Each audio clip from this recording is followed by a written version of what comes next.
काम क्रोध मद लोभ सब नाथ नरक के पंथ। शब परिहरि रघुवीर ही भजहु भजहि जहि संत। सुंदरकांड के इसी दोहा के साथ आज मैं अपने कहानी का श्री गणेश करने जा रहा हूं। जैसे गोस्वामी तुलसीदास जी दोहा के माध्यम से यह बताने का प्रयास किए हैं कि काम क्रोध घमंड एवं लालच सब नरक के रास्ते हैं, वैसे ही आज मैं आपको आपके ही अंदर विद्यमान 5 शत्रुओं के बारे में बताने जा रहा हूं। और यदि ये पांचों शत्रु जागृत हो गए तो आपका सब कुछ कैसे बर्बाद कर सकते हैं, आपको राजा से कैसे भिखारी बना सकते हैं, ये मैं आज आपको बताने जा रहा हूं। यदि आप भी एक सुखमय और समृद्धशाली जीवन व्यतीत करना चाहते हैं तो इस कहानी को पूरा जरूर सुनिएगा और पसंद आने पर लाइक एवं शेयर भी करना मत भूलिएगा। देखिए, हमारे 5 शत्रु ऐसे हैं जो हमारे अंदर ही विद्यमान हैं, जिनके सक्रिय होने पर हमारा क्या क्या नष्ट हो सकता है। आइए पहले ये बताते हैं आपको। क्रोध करने से हमारी खुशियां नष्ट हो जाती हैं, चिंता से चतुराई, लालच से आत्मसंतुष्टि नष्ट हो जाती है एवं डर से भविष्य, घमंड आ जाने से हमारे रिश्ते खराब होने लगते हैं। और यदि ये पांचों किसी के अंदर सक्रिय हो गए तो ये सभी मिलकर उसका सब कुछ नष्ट कर सकते हैं। तो आइए अपने इस मोटिवेशन ऑफ लाइफ चैनल के माध्यम से वेडनेसडे स्टोरी के क्रम को पूरा करते हुए एक कहानी बताकर इसके यथार्थ को आपको समझाने का प्रयास करता हूं। बहुत ध्यान से कहानी को अंतिम तक सुनिएगा। कहानी एक बहुत बड़े प्रतापी राजा की है, जिसके पास बहुत सारा धन वैभव विद्यमान था। उसके सभी पड़ोसी राजा उसका बहुत सम्मान करते थे, किंतु राजा को कोई संतान न होने से राजा बहुत चिंतित रहने लगा। अपनी रानी को बहुत मानता था, जिससे रानी भी यही चाहती थी कि राजा दुखी ना रहे। और फिर रानी ने समझाकर राजा की दूसरी शादी करा दी और राजा को एक पुत्र रत्न की प्राप्ति हुई। राजा बेटे से बहुत प्यार करने लगा। हर पल उसको बेटे की सुरक्षा की चिंता रहने लगी। उसका ध्यान राजपाट से ज्यादा अपने बेटे पर रहने लगा। बेटा जैसे जैसे बड़ा होता गया, राजा का स्नेह बढ़ता गया। फिर राजा को उसकी पढ़ाई की चिंता हुई। हमेशा बच्चे की पढ़ाई की चिंता को लेकर राजा के अंदर एक डर आकर बैठ गया। राजा की चतुराई नष्ट होने लगी। एक दिन रानी के कहने पर राजा ने बच्चे को गुरुकुल में भेजने का निर्णय लिया, किंतु बच्चा भी अपने पिता से दूर नहीं जाना चाहता था।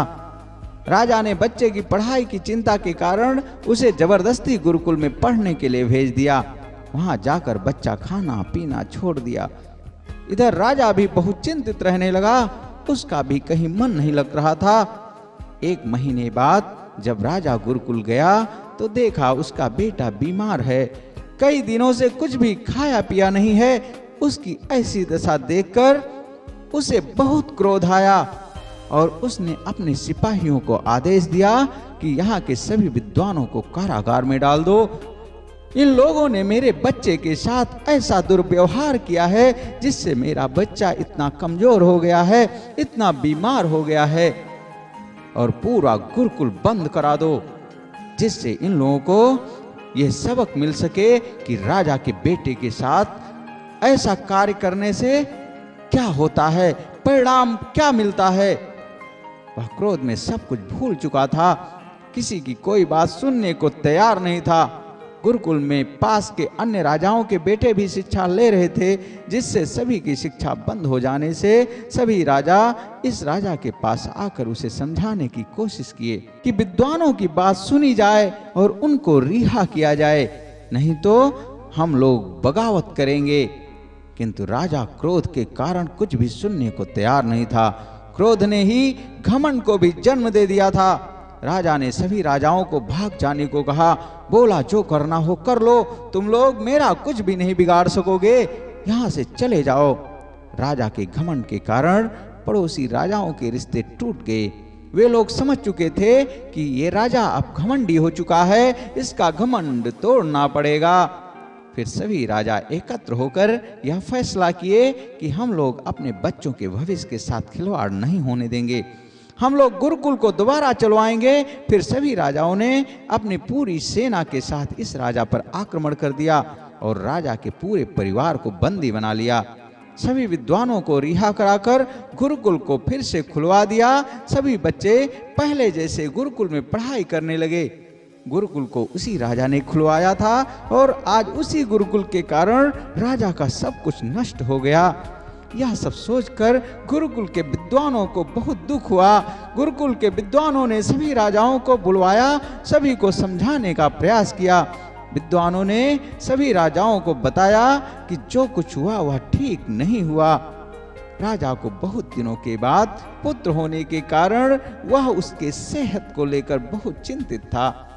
उसे अपने बच्चे के भविष्य का डर सताया जा रहा था, जिससे उसका बुद्धि विवेक नष्ट हो चुका था और उसके अंदर क्रोध ने अपना स्थान बना लिया था और क्रोध ने ही घमंड को जन्म दिया। इसलिए राजा ने जो किया क्रोध में आकर किया।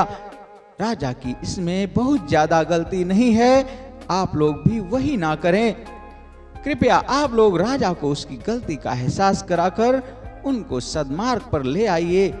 विद्वानों की बातों को सुनकर सभी राजाओं ने अपने सहयोगी राजा को रिहा करने और उसको समझाने का निर्णय लिया। पहले वे लोग उसका निवारण करने का विचार बनाए, जिसके कारण समस्याएं आई थी। वे लोग बच्चे को बहुत प्यार देने लगे और उसको समझाए कि जब वो अच्छे से पढ़ लिख लेगा तभी प्रतापी राजा बन पाएगा।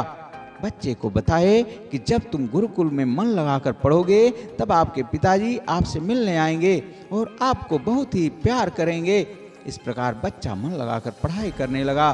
फिर सभी राजा अपने सहयोगी राजा के पास गए और उसको एहसास दिलाए कि राजा की और भी जिम्मेदारियां होती हैं। आप अपने बच्चे के मोह में अपनी बुद्धिमत्ता कैसे खो बैठे?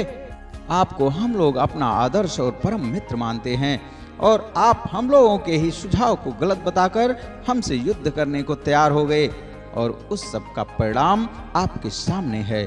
अब आपके पास कुछ भी नहीं बचा है। आपके पास आज ना तो आपका राज्य रहा और ना ही आपका परिवार।